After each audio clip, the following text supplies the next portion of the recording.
فاعوذ باللہ من الشیطان الرجیم بسم اللہ الرحمن الرحیم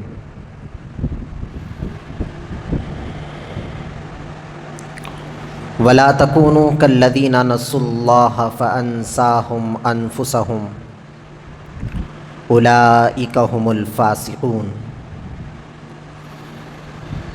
وقال اللہ تعالی فی مقام آخر لقد کان لکم فی رسول اللہ اسوۃ حسنہ۔ صدق اللہ مولانا العظیم وصدق رسولہ النبی الامین المتین الکریم، ونحن علی ذلک لمن الشاہدین والشاکرین والحمد للہ رب العالمین۔ وقال اللہ تعالی فی شأن حبیبہ اجلالا واکراما ان اللہ وملائکتہ یصلون علی النبی یا ایہا الذین آمنوا صلوا علیہ وسلموا تسلیما۔ اللہم صلی علی سیدنا وشفیعنا وحبیبنا ونبینا ومولانا محمد مبارک وسلم۔ بزرگان ملت، عزیزان محترم، السلام علیکم ورحمۃ اللہ وبرکاتہ۔ اللہ جل شانہ وعم نوالہ کا بے انتہا شکر و احسان ہے۔ اللہ تعالیٰ نے ہم تمام کو اپنے پیارے حبیب صلی اللہ علیہ وسلم کی امت بابرکت میں پیدا فرمایا اور ہمیں اس عظیم پیدائش پر بے انتہا بے پناہ فخر عظیم عنایت فرمایا۔ محترم دوستو، انسان پیدا ہونے کے بعد رشتے بناتا ہے، تعلقات قائم کرتا ہے۔ کوئی باپ ہے تو کوئی ماں ہے، کوئی بھائی ہے تو کوئی بہن ہے۔ اسی طرح چچا ہے تو کوئی چچی ہے، پھوپھا ہے تو کوئی پھوپھی ہے۔ اب یہاں سے ہم جتنی بھی گنتی کرتے جائیں رشتے بنتے جائیں گے۔ انسان کا دنیا میں آنا جیسا ہی پیدا ہوا اس کے ساتھ رشتے جڑ جاتے ہیں، تعلقات قائم ہوتے ہیں، اور انسان یہ انکار نہیں کر سکتا کہ یہ تعلق سے میں بری ہوں، یہ تعلق میرا نہیں ہو سکتا۔ کیوں نہیں کہہ سکتا؟ وجہ یہ ہے کہ جس کے پیٹ میں یہ پیدا ہوا ان لوگوں کا تعلق اس سے تھا۔ اس کے بعد اس کے پیدا ہونے کے بعد جیسا ہی یہ ماں کو ماں کہنے لگا، اپنے والد کو باپ کہنے لگا، تو باپ کے جتنے بھی خاندان والے ہوں گے ان لوگوں کا تعلق اس سے جڑ جائے گا۔ ماں کے جتنے بھی خاندان والے ہوں گے، جتنے بھی لوگ ہوں گے، ان لوگوں کے ساتھ اس کا تعلق جڑ جائے گا۔ وجہ کیا ہے؟ اس نے ماں کہا اور ایک شخص کو باپ کہا، اور اس سے بڑی وجہ یہ ہے کہ ان دونوں کی یہ اولاد ہے۔ یہ مثال تھی تعلق کو سمجھنے کے لیے کہ ایک انسان سے ہمارا جو تعلق ہے وہ تعلق برابر ہے، اور وہ تعلق کے حقوق بھی برابر ہے، اس میں کوئی کمی پیشی نہیں، اس کے اندر کوئی کمی نہیں ہے۔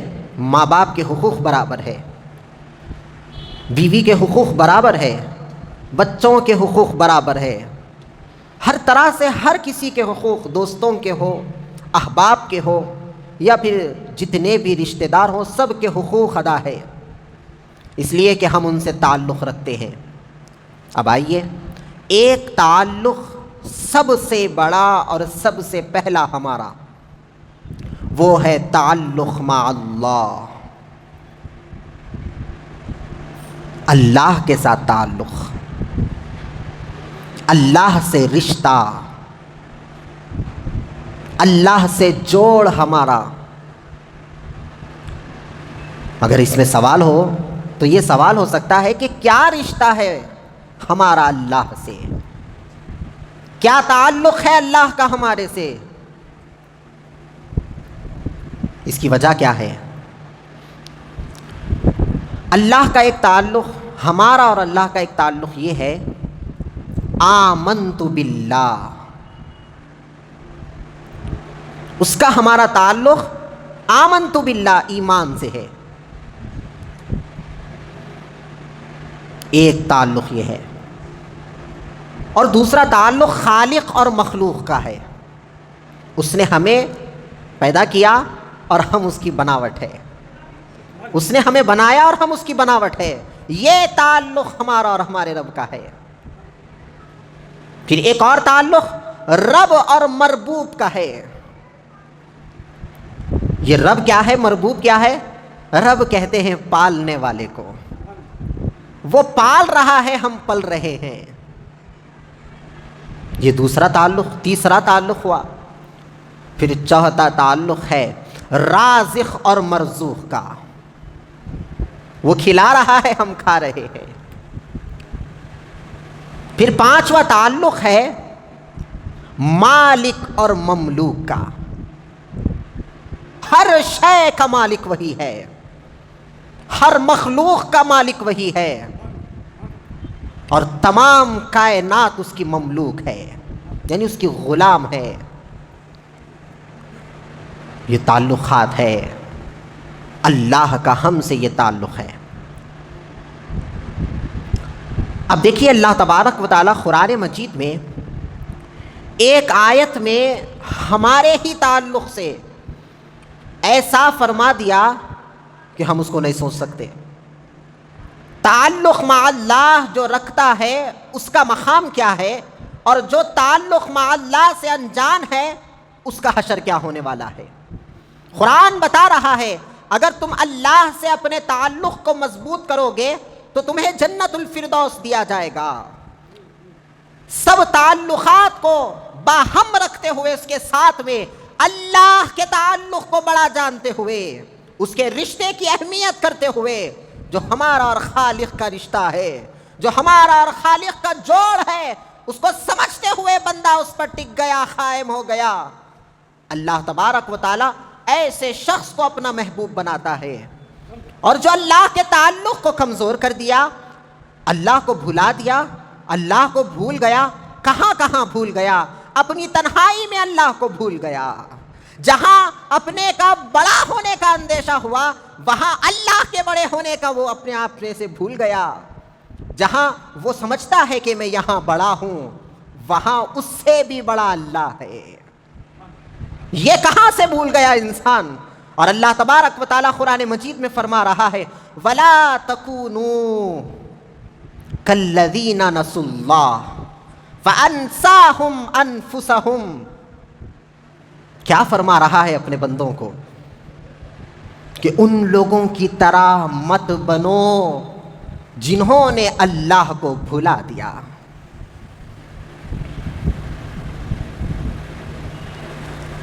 ان لوگوں کی طرح مت بنو جنہوں نے اللہ کو بھلا دیا. اور اس کے بعد کیا ہوا؟ فَأَنْسَاهُمْ أَنفُسَهُمْ. جیسے ہی انہوں نے اللہ کو بھلا دیا اللہ نے بھی ان کو اپنے سے بھلا دیا. یعنی کہ اس آیت میں یہ بتایا جا رہا ہے کہ وہ اللہ کو بھول گئے تو اللہ تبارک و تعالیٰ نے ان کو اپنی یاد کی توفیق نہیں دیا. وہ یہ نہیں کہا کہ میں تیرا خالق ہوں تو مجھے کیسے بھول گیا، میں تیرا رب ہوں تو مجھے کیسے بھول گیا، میں تیرا رازق ہوں تو مجھے کیسے بھول گیا. اللہ نے یہ نہیں کہا. جیسے ہی بندے نے رب کو بھلا دیا تو اللہ نے بھی اس کی یاد میں سے اپنی یاد کو نکال لیا، اس کو غافل کر دیا اپنے سے. اور کس چیز سے غافل کیا؟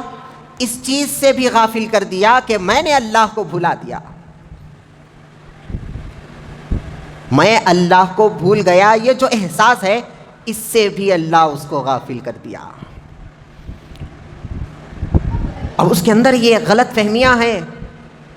تعلق مع اللہ کی بات کی جا رہی ہے، میرا تو رب سے بڑا مضبوط تعلق ہے. کیا تعلق ہے؟ ذرا سوچیں. کس ذریعے سے ہم اللہ سے اپنے تعلق کو مضبوط کر رہے ہیں؟ تعلق کو مضبوط کرنے کے چند راستے بتائے گئے۔ وہ راستہ کیا ہے؟ اللہ خالق ہے، وہ ہر چیز کو تخلیق کرنے والا ہے، تو تعلق مع اللہ کے لیے، اللہ سے اپنے تعلق کو جوڑنے کے لیے ہمیں مخلوق بننا پڑے گا۔ اللہ مالک ہے، اللہ سے اپنے تعلق کو جوڑنے کے لیے ہمیں مملوک بننا پڑے گا۔ اللہ رازق ہے، اللہ سے تعلق کو مضبوط کرنے کے لیے ہمیں مرزوق بننا پڑے گا۔ اللہ رب ہے، اللہ سے تعلق کو مضبوط کرنے کے لیے ہمیں مربوب بننا پڑے گا۔ یہ چار اعتبارات جو میں آپ کے سامنے رکھا ہوں، اس کا ڈیفینیشن یہ ہے کہ اللہ مالک ہے تو ہم اپنے آپ میں اللہ کا غلام بن جانا ہے۔ یہ تصور کرنا ہے کہ ہر شے کا مالک اللہ ہے۔ میرا مالک، میرے بیوی بچوں کا مالک، میرے اہل و عیال کا مالک، میرے گھر کا مالک، میری اس دنیا کا مالک، میرے کاروبار کا مالک، ہر جگہ کا مالک اللہ ہے۔ اس کو تسلیم اپنے دل میں کرو، ایک تعلق مضبوط ہوگا۔ ہم کیا کریں؟ ہم نے ہر جگہ مالک اپنے آپ کو بنایا ہے۔ کیسے بنائے ہم اپنے آپ کو مالک؟ گھر میرا، میں اس کا مالک ہوں۔ ظاہراً انسان کہہ سکتا ہے، مگر یہ میرا کہتے ہوئے دل کے اندر کیا احساس پیدا ہوا؟ ظاہراً ہر کوئی کہتا ہے یہ میرا ہے۔ گاڑی کسی کی ہم لیے، اس کو کہے یہ گاڑی کس کی ہے، وہ صاف کہے گا میری ہے۔ یہ میری کہتے ہوئے اس کے دل میں جو احساس پیدا ہوا، یہ میری کہتے ہوئے یا میرا کہتے ہوئے یہ ظاہراً تو کہہ سکتے ہیں، مگر بباطن اس کے اندر احساسات کیا پیدا ہوئے، یہ بتانا ہے۔ اگر اس کو اور اچھے سے سمجھیں گے، مول صاحب کی گاڑی ہے، میں لے کے پہاڑی چورستے کو گیا، چورستے پہ جو ہے کوئی صاحب دیکھ کے ماشاءاللہ مول صاحب کیا گاڑی لیے، تو میں صاف کہوں گا ارے میری نہیں ہے، دوسرے کی ہے، تھوڑی دیر کے لیے میں لیا، پھر اس کو لوٹا دینا ہے۔ اور حقیقتاً بھی یہی ہے، جیسا میں نے کیا ہے ویسا ہی آگے والے کو بتاؤں گا۔ ہم مملوک بننے کے لیے اللہ کو مالک جاننا ضروری ہے۔ ہم سمجھ رہے ہیں ہم یہ جسم کے مالک ہیں، نہیں، ہمیں تھوڑے دن کے لیے یہ جسم دیا گیا۔ ہم سمجھ رہے ہیں ہم یہ روح کے مالک ہے، یہ خیالات کے مالک ہے، یہ آنکھ کے مالک ہے، یہ زبان کے، یہ کانوں کے ہم مالک ہیں، یہ سمجھ رہے ہیں۔ تھوڑی دیر کے لیے ہمیں یہ دیا گیا۔ یہ جو میرا جو آ رہا ہے، یہ میرا زبان کے لیے ہے، دل کے لیے نہیں۔ دل میں یہی ہو، یہ میرا نہیں، یہ مملوک ہے اللہ کی اور اللہ اس کا مالک ہے۔ اسی سے تعلق مع اللہ ہے۔ اللہ سے تعلق کو مضبوط کرنے کے لیے سب سے پہلے ہم مملوک بننا پڑے گا۔ دیکھیے حضرت موسیٰ علیہ السلام کے زمانے میں اللہ سے ایسا تعلق ہے، ایک بندے کو پوچھو مت۔ اللہ تبارک و تعالیٰ نے حضرت موسیٰ علیہ السلام ایک راستے سے جا رہے تھے،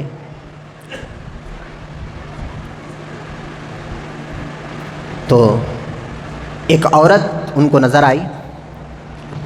وہ عورت نے کہا کہ اے موسیٰ،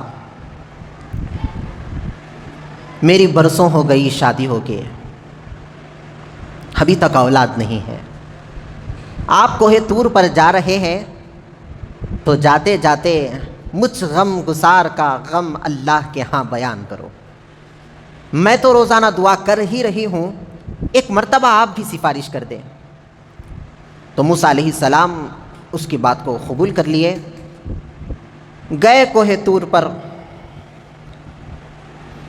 طور پہ جانے کے بعد اپنی بات جب ختم ہو گئی تو موسیٰ علیہ السلام نے اس عورت کو یاد کر کے کہا کہ اللہ تیری بندی ہے، تجھ سے تیری ہی مخلوق کی پیدائش چاہتی ہے،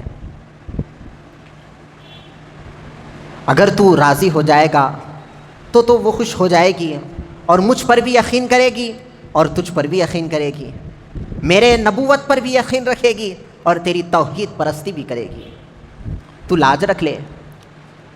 اللہ تبارک و تعالیٰ نے کہا اے موسیٰ ہم نے اس کے مقدر میں اولاد کو نہیں لکھا، مقدر لکھ چکا ہے وہ بدل نہیں سکتا، تم لاکھ سفارش کر لیں ہم نے جو لکھ دیا لکھ دیا، دوسری بات کریں۔ یہ کہہ کر اللہ نے منع فرما دیا۔ موسیٰ علیہ السلام ادب میں پھر پلٹ کر نہیں بولے، پھر کوہ طور سے نیچے اترے، پھر وہ راستے میں آ گئی، آ کر کہی یا نبی اللہ بتائیے اللہ نے کیا کہا؟ تو موسیٰ علیہ السلام کہنے لگے نہیں تیرے مقدر میں اولاد نہیں ہے۔ جیسا ہی وہ کہنا تھا وہ روتے ہوئے سسکیاں بھری انداز میں اپنے گھر چلے گئے۔ چند سال گزرے، وہیں سے موسیٰ علیہ السلام گزر رہے تھے تو اس عورت کے گھر میں بچوں کی آواز آ رہی ہے۔ جیسا ہی موسیٰ علیہ السلام دیکھے تو بچے کھیل رہے ہیں، ان کی ماں بھی اس کے ساتھ کھیل رہی ہے۔ بلا کر پوچھے کہ اے خاتون یہ تیرے بچے ہیں یا پھر کسی اور کے بچے ہیں؟ کہا کہ نہیں یہ چار بچے میرے ہیں، 4 بچے تھے اس کے۔ بات سمجھ میں نہیں آئی، خاموش ہو گئے، گئے کوہ طور پر سوال کرنے کے لیے۔ کہا کہ اے پروردگار تو نے تو مجھ سے کہا تھا کہ اس کے مقدر میں کوئی اولاد نہیں ہے، پھر تو نے اس کو اولاد کیسے نوازا؟ موسیٰ علیہ السلام کو اللہ نے کہا کہ اے موسیٰ یہ سوال کا جواب دینے کے لیے میں تمہیں تعلق مع اللہ بتاتا ہوں۔ وہ تعلق کیا ہے؟ یہ تشتری لو، یہ تھالا لو، جاؤ انسان کا گوشت میرے سامنے لا کر پیش کرو۔ موسیٰ علیہ السلام گئے، تمام بستی میں علاقے میں پھرے، تشتری کو ہاتھ میں لیے، کہے کہ اللہ کو گوشت ہونا ہے، اللہ انسان کا گوشت چاہتا ہے، جو بھی گوشت دے گا اللہ اس سے راضی ہو جائے گا۔ پوری بستی پھر لیے، جب مایوس ہو کر کوہ طور پر چڑھ ہی رہے تھے کہ ایک مجذوب و دانا بندہ، غریب قسم کا، یعنی کہ ہماری زبان میں اس کو فقیر کہیں گے، ایک فقیر ملا۔ فقیر مل کے کہا کہ اے موسیٰ کہاں جا رہے ہیں؟ کہا کہ اللہ کو گوشت چاہیے، اللہ انسان کا گوشت چاہتا ہے، اسے تو کوئی حاجت نہیں ہے مگر اپنے بندوں کو آزما رہا ہے۔ کہا کہ ٹھیک ہے بتائیے، یہ میرا جسم ہے، جسم تو میرا ہے مگر میں اس کا مالک نہیں ہوں، اس کے مالک کو یہ جسم کی ضرورت ہے، یہ جسم کے گوشت کی ضرورت ہے، تو ٹھیک ہے موسیٰ کہاں کا گوشت چاہیے بتائیے۔ پورے اپنے جسم کا گوشت نکالتے گیا، نکال کر اس تشتری کو بھر دیا، خون جا رہا ہے مگر احساس یہی ہے کہ یہ میرا نہیں اللہ کا ہے، اللہ نے پھر سے واپس لے لیا، یہ میرا نہیں ہے، تھوڑی دیر کے لیے میرے پاس تھا اب اللہ کا تھا، اللہ نے اس جسم کو گوشت کے ذریعے منگا لیا۔ احساس یہ ہے دل کے اندر، تعلق مع اللہ ایسا ہے کہ اللہ کی چیز کو اللہ کے حوالے کرتے ہوئے ذرا سا بھی غم نہیں ہے۔ موسیٰ علیہ السلام وہ تشتری بھرا گوشت لے گئے، لے جا کر کوہ طور پر رکھتے ہیں۔ اللہ نے کہا اے موسیٰ کوئی تمہیں گوشت نہیں دے رہا تھا، کس نے دے دیا؟ کہا اے اللہ سب سے میں نے مانگا، کوئی بھی دینے کے لیے تیار نہیں تھا۔ ایک مجذوب تھا، ایک فقیر تھا، اس نے تجھ سے بے انتہا محبت کی ہے ایسا معلوم ہو رہا تھا، اس نے اپنے جسم کو کاٹنے پہ بھی ذرا سا بھی چون و چرا اپنے زبان پر، اپنے لب و دندان پر نہیں لایا، فوری تیرا نام لیا تو وہ اپنے جسم کو کاٹ کر اس تشتری کو بھر دیا۔ اللہ نے کہا اے موسیٰ تم بھی تو ایک انسان تھے۔ کیا بات کہہ رہے ہیں؟ ہم نے کہا انسان کا گوشت لاؤ، اے موسیٰ تم بھی تو انسان تھے، تم بھی گوشت لا کر دے سکتے تھے، مگر ایک فقیر نے گوشت دیا، تو بتاؤں اس فقیر کی حیثیت کیا ہے، اس مجذوب دانا کی حیثیت کیا ہے؟ اس نے مجھ سے ایسے تعلق کو قائم کیا، جب وہ عورت کے گھر کے پاس سے گزر رہا تھا کہا کہ مائی کیا بات ہے، کیا چیز تجھے پریشان کر رہی ہے؟ تو اس عورت نے اپنا سارا دکھڑا اس کو سنایا، کہا جب میں موسیٰ علیہ السلام سے کہی کہ اللہ سے بات کر کر آؤ، تو اللہ نے بھی کہہ دیا کہ تیرے مقدر میں کوئی اولاد نہیں ہے۔ تو اس فقیر نے کہا کہ اے مائی تو کیا بات کرتی ہے، میں تیرے لیے اللہ سے دعا کروں گا، تو مجھے جتنی روٹیاں دے گی میں اللہ سے تیرے اتنے بچوں کے لیے دعا کروں گا۔ وہ عورت اس پر یقین کرتی ہے، اس خیرات کو اللہ کے لیے اس فقیر کو دیتی ہے۔ فقیر نے ایک مرتبہ کہا، کون سا فقیر تھا وہ؟ جو تعلق مع اللہ کو قائم کیا ہوا تھا، جس نے اللہ سے ایسا جوڑ قائم کیا تھا کہ اللہ کو مقدر کو بدل دینا پڑا۔ اس نے کہا اے اللہ میری دعا کو قبول فرما، اس کو اولاد عطا فرما، اس نے مجھے جتنی روٹیاں دی ہے اتنی اولاد اس کو عطا فرما۔ اللہ کہتا ہے میں میرے بندے کی دعا کی لاج رکھ لیا، جو مجھ سے تعلق رکھتا ہے ہم اس کو اپنا محبوب بنا لیتے ہیں۔ بتائیے کیا تعلق ہے اللہ کا ہم سے؟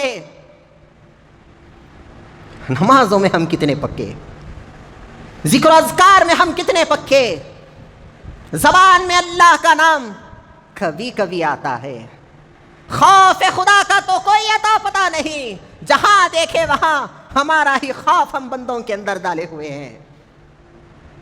غم کا تو کوئی پتہ نہیں ہے، کوئی مر جاتا ہے تو ہی ہمیں رونا آتا ہے، ہمیں اپنی سیاہ کاریوں پر رونا نہیں معلوم، ہمیں اپنے گناہوں پر رونا نہیں معلوم، اس کی معافی کرنا نہیں معلوم۔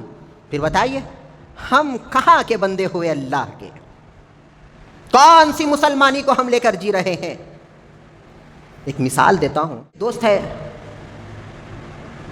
بچپن کا دوست تھا، بچپن کا دوست جوانی میں ملا، وہ بھی کتنا کہ بولنے کے بعد ارے میں فلاں کلاس میں تھا، دیکھ بھائی وہ پرسوں اس سے کلاس میں لڑائی ہو گئی تھی، مار لیے تھے اپن، میں تو کو ایسا مار دیا تھا، وہ سر کے پاس شکایت گئی تھی، وہ اتنا بولنے کے بعد ارے ہو نہیں بول کے چیز یاد آتا۔ اب اس کو یاد آیا، وہ تعلق یاد آیا دوستانے کا، یاد آنے کے بعد بتائیے وہ جو پرانا اس کا تعلق تھا، وہ تعلق کا کیا احساس اس کے اندر پیدا ہوگا؟ نہیں پیدا ہوگا۔ تعلق کے احساس کے لیے ہمیشہ رابطے کی ضرورت ہے۔ تعلق مضبوط ہونا ہے، کیا کرنا؟ رابطے میں رہنا، ٹچنگ میں رہنا، ہمیشہ اس کو بولتے رہنا، اس سے پوچھتے رہنا، اس کا یارانہ بتاتے رہنا کہ تو اور میں دونوں دوست ہیں۔ مہینے میں ایک مرتبہ مل رہا، اب اس کو دوست ہم نہیں بولتے، روزانہ ہم جس کے ساتھ اٹھنا بیٹھنا اپنا تعلق رکھتے ہیں اسی سے ہم دوستی کرتے ہیں۔ یہی بات ملتی ہے، اس مثال کے ذریعے میں بتانا چاہ رہا ہوں، اللہ کا ہمارا تعلق برسوں پرانا ہے، وہ ہمارا خالق ہے، وہ ہمارا مالک ہے۔ بتائیے ہمارا رابطہ اللہ سے کیسا ہے؟ تعلق ہے تو رابطہ ضروری ہے۔ رابطہ کیا ہے؟ رابطے کے لیے سب سے پہلا فرض ہمیں بتا دیا گیا، وہ پہلا فرض کیا ہے؟ نماز۔ بہترین ذریعہ ہے اللہ سے رابطے کا، اور ایک نمازی کہہ سکتا ہے کہ اللہ کا میرے سے تعلق مضبوط ہے۔ پھر اس کے بعد صرف نمازی ہونا بھی ضروری نہیں، اگر اس میں کامیاب ہو گئے تو پھر ہر جگہ اللہ کو ڈھونڈو، اللہ کو تلاش کرو، ہر جگہ اس سے خوف رکھو، اس کی ناراضگی کا خیال کرتے رہو، اس کو راضی رکھنے کا خیال کرتے رہو، یہ تعلق کی ضرورت ہے۔ ایک اور تعلق آیا، تعلق مع اللہ کے لیے، اللہ سے مضبوط تعلق رکھنے کے لیے، اس سے رشتہ مضبوط رکھنے کے لیے ایک اور چیز کی بھی ضرورت پڑتی ہے، وہ ہے تعلق بالرسول، رسول سے ہمارا تعلق ہو۔ وہ رشتے یاد دلا رہا ہوں جو رشتے ہم بھول گئے. ہمارے کو صرف گھر کے رشتے معلوم, خاندان کے رشتے معلوم.